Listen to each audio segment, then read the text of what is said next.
All right, good morning. How's everybody doing? So before I begin, I'm just going to mention our sponsor for the show, Ratchet Clothing. Ratchet's a clothing company out of the UK. They have various prints for men, women, and children. I'm going to put a link down below and check them out.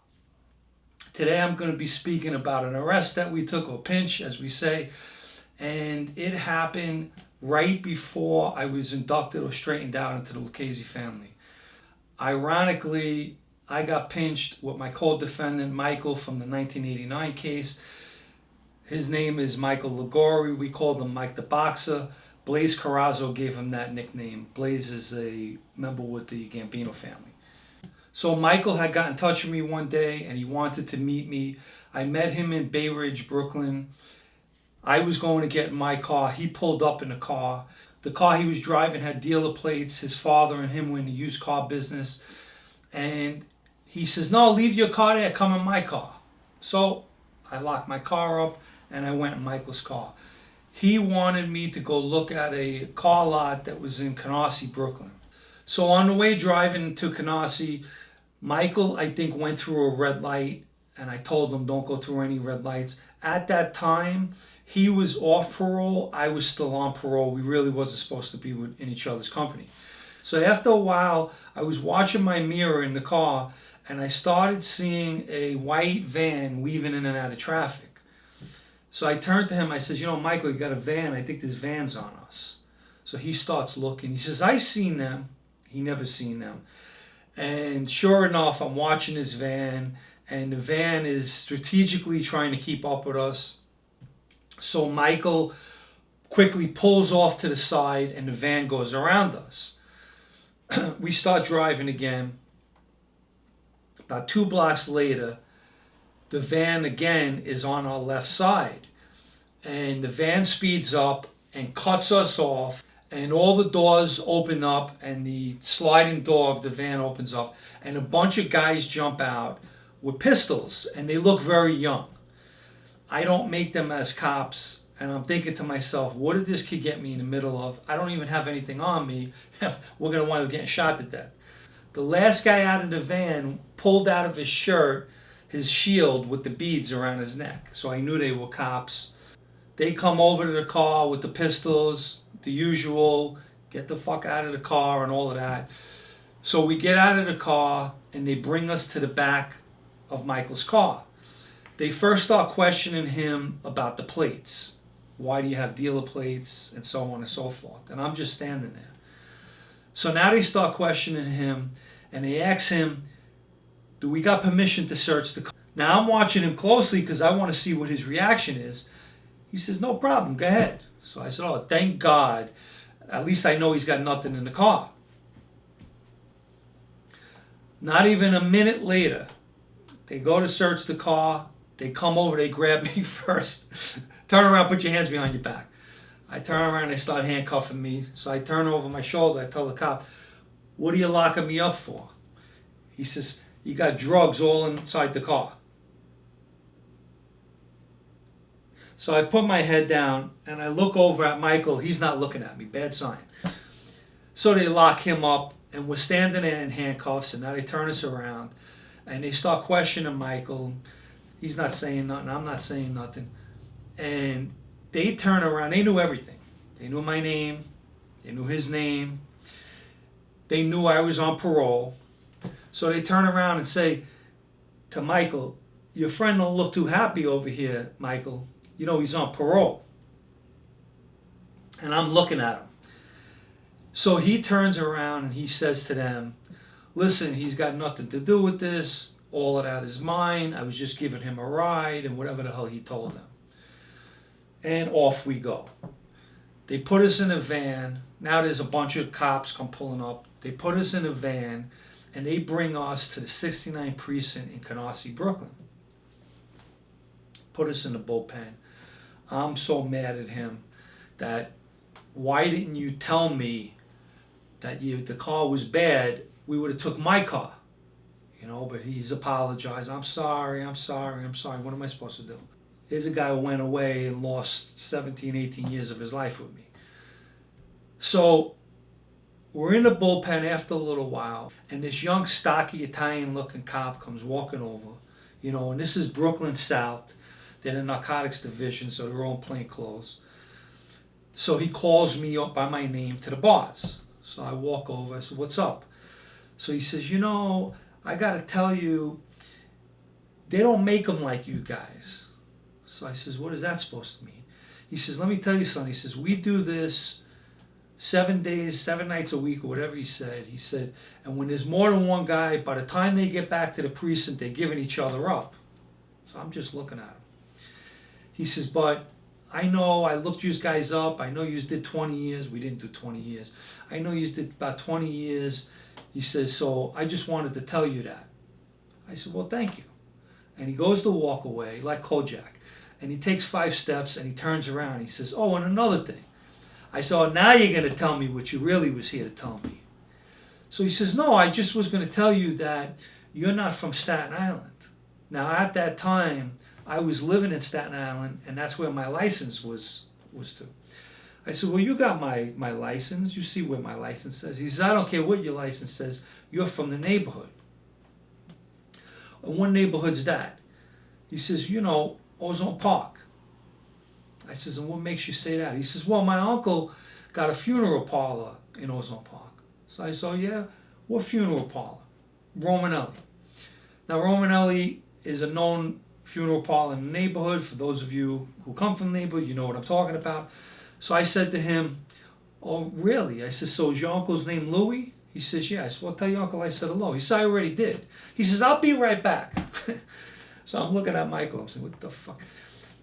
So the guy comes back. "What could I do for you? What could I get for you?" I says, "You know, can you get us water?" I says, "Do me another favor. Can you get us our cell phones? We got to make calls." And he did. Come back with the water, the cell phones. I gave Michael his. I took mine. I made a call. So basically, he's telling me, "Listen, don't worry about it." I says, "Well, I got a lot to worry about. I'm on parole, as you know." He says, "Give me your PO's number." Now, I wouldn't do that. I said, "Nah, I don't have it in my phone. I have it written down somewhere at home." He says, "Listen to me. You're going to get a DP." Now, he said this word, DP. He must have said it about 5, 6 times that night. I got to be honest, I didn't know what the hell he was talking about. "Don't worry, you're going to get DP. They're going to DP you." I don't know what DP meant. So from the 69th precinct, they brought us to Central Booking in Brooklyn, Skimmerhorn Street. And this guy was one of the guys who transferred us. We go to Central Booking. You know, they take the cuffs off and they bring us to them. And they put us in the bullpens with the holding cells. And let me tell you something. This was around July 4th weekend. And it was mobbed in there. All young kids. We were the oldest guys in there. So they, as anyone who knows, they send you from bullpen to bullpen to bullpen to bullpen. It's bullpen therapy there. And we went through the whole night of that. And now the next morning comes and they're taking everybody for court. So they bring us up and now you go up into these other bullpens and upstairs is the court system where you're going to go to court. And those bullpens were even more crowded than the ones we were in. It was just a nightmare. I stood up all night. I remember I was wearing all white. And I wouldn't even sit down there. And Michael was sitting and sleeping and all. He kept telling me, "Bo, come lay down." I ain't laying on that fucking floor. So the next day, we were there all day in the late afternoon. And I'm doing the calculations right now. Now, I turned around and I said to Michael, "Let me ask you a question. What was that they had in the car?" The guy had a white Ziploc bag, a big bag, halfway full of white powder. So I said to him, "Michael, let me ask you something. What was in that bag?"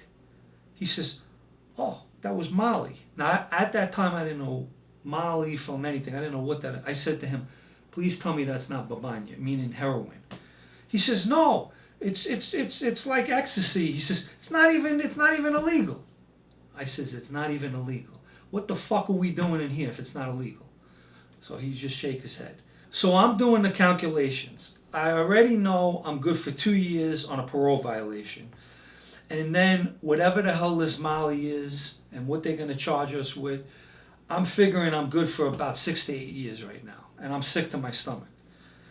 And I'm telling him, I says, you know, Michael, I'm fucked. No, don't worry about it. Yeah, it's easy for him to say.